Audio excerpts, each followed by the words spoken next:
Ladies and gentlemen, we have official hurricane warnings up for parts of the east coast of Florida. I would guess you got like a 60% chance of it hitting Florida and a 40% chance that it doesn't. And it's starting to climb latitude to make sweep, says Cranky Weather Guy. We're pretty tight with projection and the growing coastal weakness northward bowing. Yet, given the small nature of the system and its disrupted structure, still feels very broad, trying to be precise with coastal wind values. And so, I highly recommend, if you are, down along this area, be ready and brace for a hurricane impact. But, warning Floridians about a potential Category 1 hurricane. It's kind of like warning Canadians about snow. They're like, hey man, you hoser, I was born in like 30-foot snowbanks and negative 84-degree temperatures. I eat winter for breakfast. And so Florida's like, yeah, dude, we don't sweat Cat 1s. Although, this thing is going to bring major flooding. I'm pretty sure, I think, either way, with landfall or without. It's still got about 16 hours to develop. Now, I think the atmospheric defense team has done a pretty good job. They got heavy wind shear, dry air injected into it, which prevented it from intensifying much more. And now it looks like before it even hits Florida or gets to that area, it may decouple the convection from the low system, which traditionally is what made me come up with the atmospheric defense theory in the first place. That and the way Dorian totally got steered away from the coast. So yeah, hopefully it'll organize less and weaken more and then go into Florida, because if it misses Florida and then goes up the coast, it would have a better chance of hitting North Carolina as like a Category 2 storm or a COVID cane. Whatever. Cranky's doing a little forward projection, barring the system possibly being stronger than. We work with that, what we have. Use your imagination to match your assessment.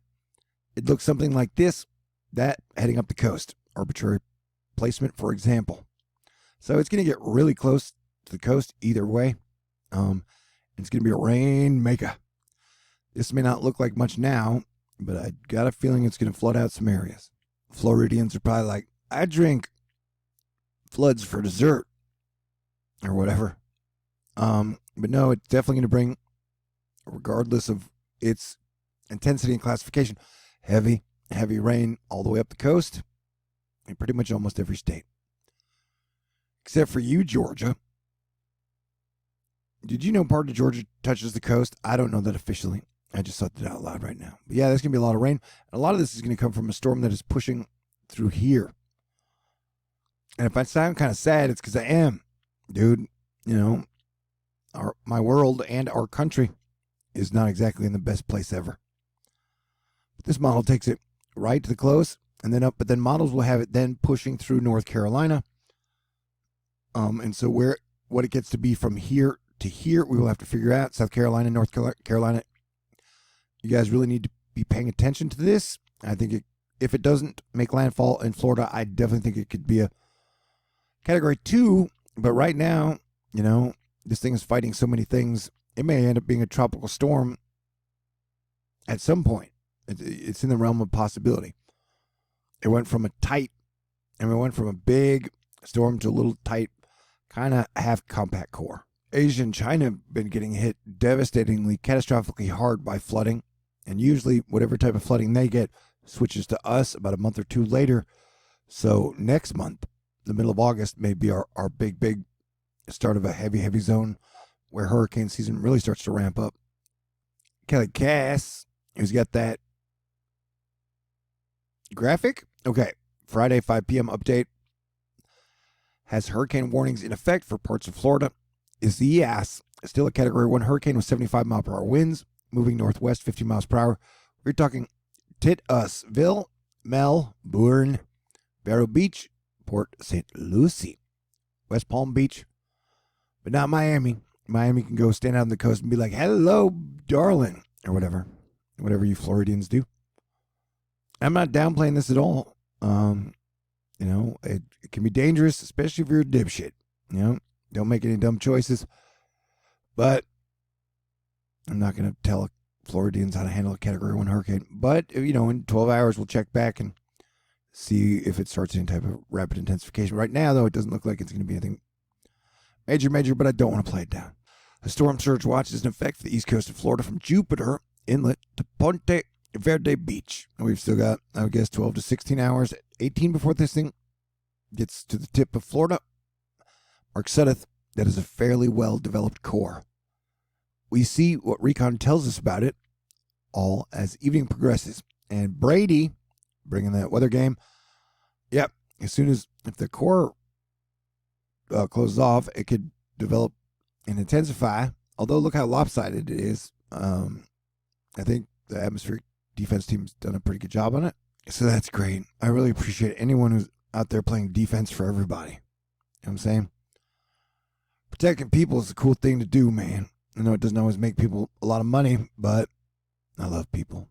North Carolina, South Carolina, you need to be paying attention, and the northeast coast, because if this thing does miss Florida, it will be interesting to see how much it develops. It'll have like 2.5 days to develop over extremely hot waters. But we're taking it one piece at a time in this storm.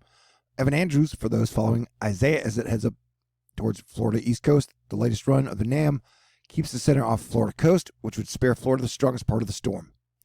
Keep in mind, models can change, and I would say, all right, maybe 40% it doesn't, 40% it hits, 60% it doesn't. I don't even know. I do think it's funny when some people are like, man, Isaias is continuing to look fairly impressive. And Craig Weather guy's like, this storm is lame as shit. It is not the same size as a thunder shower in Georgia. It surely isn't a picturesque cyclone by any means at this hour. A blob is about all I can muster for old Zeus here. If the old man wakes from his slumber, we'll chat anew. And so with this close, yeah, see, here we go. Cranky rules, dude. And thanks to everybody on the weather Twitter team. Between Hannah and Douglas, and then now we're on to our third one. It's been quite a 3 weeks. Yeah, 2020's got that biblical feel to it. Am I the only one who thought the Bible could have used a little more humor in it? All right, that's a joke. Please don't take it too seriously. DJ Khalid of the tropical season, Josephine, is the next name on the list. Another one as we get Tropical Depression 10. The pineapple is definitely the more interesting one. Some models have drawn it up to be like a tropical storm in about a week, but we'll have to check it out. I think I'm burned out as Planetary Defense Commander from asking y'all all year to everybody just be cool, play defense, and I don't know, extend the unemployment benefit extensions, even though I don't get unemployment. So, but you guys here, you guys are great. So yeah, Florida friends, please prepare for this hurricane. You will likely see hurricane conditions. James Spann, you can see the well-defined shortwave over more, aiding in the thunderstorm development across the deep south this afternoon. And then there's a little hurricane pulling up in the rear. I don't want to make anyone let their guard down, but Cranky's just not impressed with this storm. As for intensity, well, the data isn't impressive today.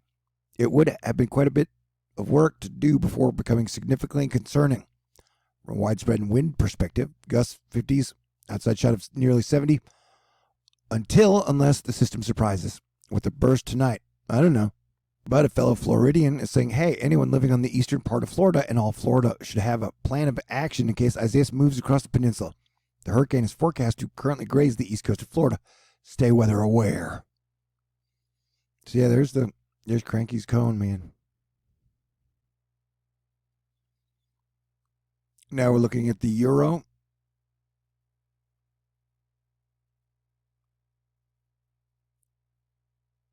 Well, the Euro says it would still be capable of 90 mile per hour gusts. And the Euro would actually have it make landfall. All right, let's set that back. So the Euro has it with 109 mile per hour gusts and takes it straight into Florida.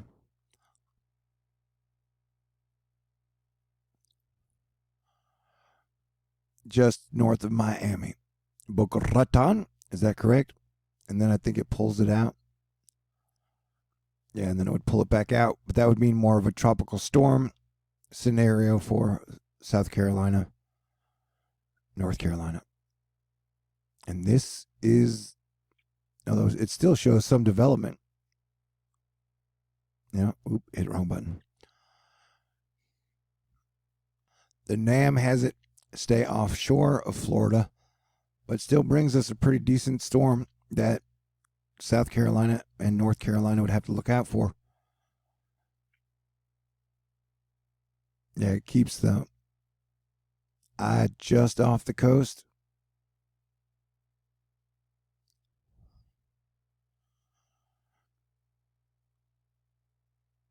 And it starts to pop some yellow on us.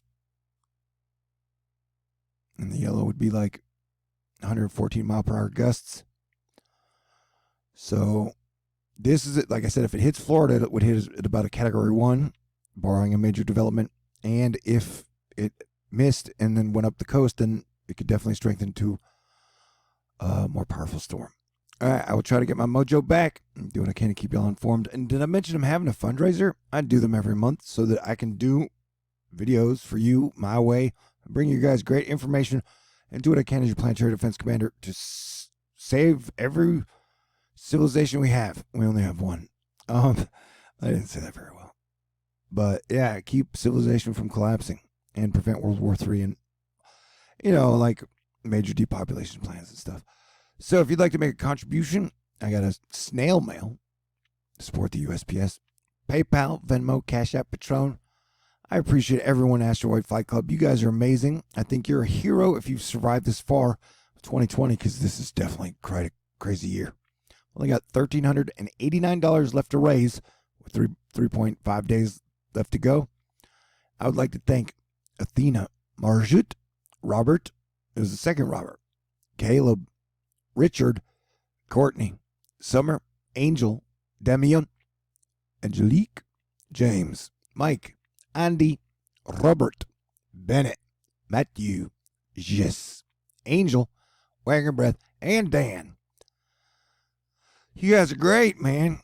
I'm trying to bust out his funk. Yeah, rain's the real threat with this storm, especially if it doesn't make landfall. That would be a hellacious rain core. The rain core in the landfalling year option is nowhere near as big as the one as if it doesn't. From the NAM. Just letting you know. All right. Everybody stay cool. God bless everyone.